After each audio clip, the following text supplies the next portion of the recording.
Un voyage un peu particulier ce soir, voyage à bord du RER, Réseau Express Régional, le train qui raconte d'une certaine manière la France, ou en tout cas l'Île-de-France. Bonsoir Marine Buffat. Bonsoir. Soyez la bienvenue sur TV5 Monde. Vous êtes urbaniste, vous avez participé à cet ouvrage collectif Les passagers du RER, édition Les Arènes. Vous avez aussi cofondé la revue d'urbanisme sur mesure. Alors chaque jour, ce sont 3,5 millions d'usagers qui font ce que l'on peut appeler le voyage le plus politique en France. 3,5 millions, en tout cas c'est le chiffre de l'année 2017. On va essayer de comprendre pourquoi voyage le plus politique en France. Mais d'abord, quelques éléments et un tableau général. Quand est-ce qu'est né le RER en région parisienne ? Alors le projet du RER naît dans les années 60, Ouais. sous le mandat du général de Gaulle avec le ministre Paul Delouvrier. Donc on est dans un contexte de 30 glorieuses et donc d'aménagement de la métropole francilienne. Et dans les politiques de planification donc de Paul Delouvrier sont compris l'aménagement de villes nouvelles et la construction d'un métro express régional, donc futur RER, qui sera chargé de desservir certains grands pôles de la métropole francilienne. Alors qui prend le RER au juste à cette époque-là ? Quel est le profil ? Beaucoup d'ouvriers ? Alors, à cette époque-là, probablement beaucoup d'ouvriers, mais l'ensemble des actifs, des travailleurs qui, à l'époque, se déplaçaient essentiellement en automobile. Donc, je pense que la sociologie, déjà, des usagers des transports en commun de cette époque était relativement proche de celle d'aujourd'hui. Qu'est-ce que ça a changé ? Quelle transformation ça a apporté, ce moyen de transport ? Parce que le métro, au fond, existe depuis longtemps. Qu'est-ce que ça a changé ? Qu'est-ce que ça a apporté ? Alors, le RER a cette particularité donc, de traverser Paris et de relier la banlieue sud, la banlieue nord et la banlieue est et ouest de la région parisienne. Donc il a permis donc à des millions d'actifs de se déplacer plus facilement, donc dans un contexte de développement de l'agglomération avec des transports et donc des voies de circulation qui étaient déjà congestionnées. Et donc en desservant différents pôles d'emploi qui sont situés à l'extérieur donc des limites de Paris intramuros. Et puis, donc, il a également permis de relier donc, les différentes villes nouvelles qui ont constitué des pôles de développement économique voilà, dès l'aménagement. Et à sa création, on imagine que le ticket n'est pas très cher en France. C'était quoi ? C'était 1 franc, 2 francs à peine ? Oui, voilà. C'était très bas. Alors, on ne va pas se mentir, pour le commun des mortels, celles et ceux qui nous regardent, RER rime avec banlieue et pas forcément au sens le plus noble. On imagine tout de suite quelque chose d'anxiogène ou autre. Qu'en est-il au juste sociologiquement ? Pourquoi est-ce qu'on a cette représentation-là du RER ? Alors il y a cette représentation parce que c'est un moyen de transport dans lequel transite une grande diversité de populations, donc avec des personnes qui n'ont pas forcément l'habitude de se côtoyer dans leur vie quotidienne ou sur leur lieu d'emploi, mais qui vont se croiser que dans ce moyen de transport. Donc vous avez sur certaines lignes effectivement des franges de population extrêmement diverses qui se croisent. Donc si on prend l'exemple de la ligne B, c'est traité dans un article du livre, vous avez donc des cadres qui vont vivre dans le sud de la région parisienne, donc autour de Sceaux, des régions comme Antony, qui vont croiser dans leur trajet éventuellement des gens qui habitent en Seine-Saint-Denis et qui vont emprunter également la ligne B. Alors, mais c'est le cas sur les autres lignes également. Et le RER, c'est aussi une expérience perçue par les usagers, les voyageurs comme menaçante, pas seulement, on va rassurer, mais il y a tout de même notamment le bruit, les décibels. C'est impressionnant, hein, c'est subir une agression ou un vol multiplié respectivement par 1,9 et 1,3 la probabilité d'avoir peur dans le RER, ça c'est le côté agressif. Et sur le côté des décibels, il y a un bruit qui est, je ne retrouve pas le chiffre, hein, mais c'est assez impressionnant en fait, hein, sous les tunnels notamment. Oui, effectivement. Quand on traverse un tunnel, on a... Et le côté positif, c'est en revanche les paysages. Et là, il y a tous les paysages de la région qui défilent.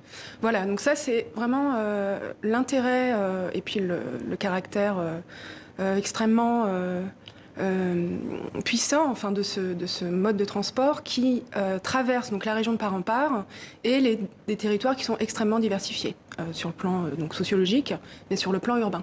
Donc vous traversez à la fois, vous traversez les banlieues du 93 avec les grands ensembles, mais vous pouvez aussi rejoindre les campagnes du nord de l'Île-de-France, aux limites de la forêt de Chantilly, les campagnes du sud de l'Essonne, les zones pavillonnaires de la première couronne, des quartiers extrêmement bourgeoisés, des pôles d'affaires comme le pôle de la Défense. Une traversée rapide, disons-le, le RER va assez vite, d'un millefeuille social, c'est l'expression que l'on peut utiliser. Oui, absolument. Alors, le millefeuille social, est d'autant plus important qu'on est dans la plus grande métropole de France. C'est 12 millions d'habitants, l'aire urbaine francilienne aujourd'hui. Donc vous avez là une diversité sociologique qui n'existe nulle part ailleurs sur le territoire français. Et donc où vous avez effectivement toutes les franges de la société française. Donc vous avez la haute bourgeoisie qui habite Paris, ou c'est les quartiers de l'ouest parisien. Ou certains quartiers effectivement du 92, si on pense à Le Vésinet, des villes comme ça. Mais vous avez aussi l'immigration internationale, donc avec une forte proportion de ces personnes qui vont habiter dans les territoires du 93, également dans certains quartiers de Paris. Vous avez les ruraux, néo-ruraux qui vont habiter dans le sud de l'agglomération. Donc vous avez vraiment une typologie. C'est quoi les néo-ruraux ? Les néo-ruraux, ce sont des gens qui sont dans une dynamique de retour à la campagne après avoir eu une période de vie. Donc, qui préfèrent s'excentrer de la ville et du brouhaha peut-être de Paris ou des villes de banlieue. Précisons aussi qu'avec vous, il y a aussi il y a des sociologues, vous êtes urbaniste. Vous avez créé un chapitre qui s'appelle Esthétique des tuyaux. Oui. C'est quoi l'esthétique des tuyaux ? Alors, les tuyaux, c'était une manière de désigner les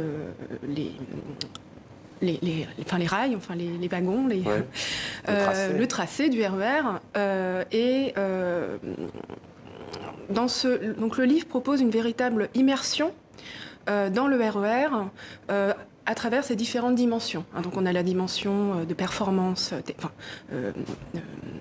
technique, c'est-à-dire la traversée du territoire, mais on a également, et donc c'est le sujet de mon article, la dimension plus urbaine, et la dimension fonctionnelle de ces différents tuyaux.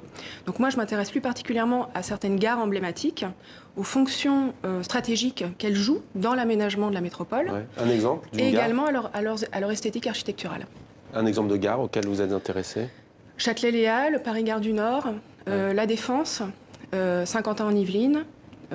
Châtelet-Léal, quelle est sa spécificité ? C'est vrai qu'on a le sentiment qu'on retrouve et que converge vers Châtelet-Léal, y compris parmi la jeunesse, un panel de la société française dans son ensemble. Oui, c'est ça, avec quand même une prédominance de la banlieue, première couronne, en fait, qui ont fréquenté les lieux, en fait, de Châtelet. Mais effectivement, la particularité de Châtelet, c'est déjà le centre de Paris, et c'est là où convergent les trois lignes de RER et puis 4 lignes de métro, mais où les 2 autres lignes, donc que sont la ligne C et la ligne E, sont interconnectées à Châtelet à une station. Donc c'est vraiment un nœud d'échange extrêmement fort et un point de convergence de l'ensemble des lignes de RER du réseau. Alors dans ce livre, vous avez fait aussi le pari de nous offrir de la poésie, des poèmes, il y a aussi des archives des journaux, des grands journaux du monde. Que nous disent parfois ces archives ? Comment c'est perçu au fil des décennies, par exemple dans les années 90 ? Est-ce qu'on voit l'évolution dans la presse justement de la manière dont est perçu ce moyen de transport ? Oui, et donc c'est un second intérêt du livre, donc c'est de s'appuyer sur ces archives donc historiques du monde qui retracent donc toute l'épopée du RER à travers des faits d'actualité. Donc vous avez le discours des politiques sur la promesse du RER en termes d'aménagement, de fluidification des transports. L'attentat de Saint-Michel aussi, par exemple, qui est aussi évoqué dans ce livre. Voilà, vous avez des faits d'actualité comme ça, exceptionnels ou catastrophiques qui sont évoqués. Vous avez la réception aussi qu'a pu avoir ce type d'aménagement par les différents critiques, analystes, les débats qui avaient lieu sur l'orientation de certains tracés, sur le coût d'investissement dans certains types d'infrastructures. Et donc, on se posait déjà un certain nombre de questions sur les enjeux en fait, de l'aménagement de cette infrastructure. Alors, très récemment, on a appris qu'il y aura des agents anti-malaise sur la ligne B du RER. Est-ce que vous diriez, vous, avec du recul l'urbaniste, que d'un point de vue urbanistique, c'est une désillusion, le RER, ou c'est plus nuancé que ça ? Pour ceux qui le prennent et celles qui le prennent. Absolument pas une désillusion. C'est un moyen de transport absolument formidable, comme on le disait, qui permet une traversée du territoire qui est exceptionnelle, inédite, relativement rapide. Il est en évolution. Il est effectivement contraignant et peut être parfois un petit peu anxiogène. Donc il y a des aménagements ou du matériel, du mobilier qui pourrait être développé pour rendre l'expérience voyageur plus agréable.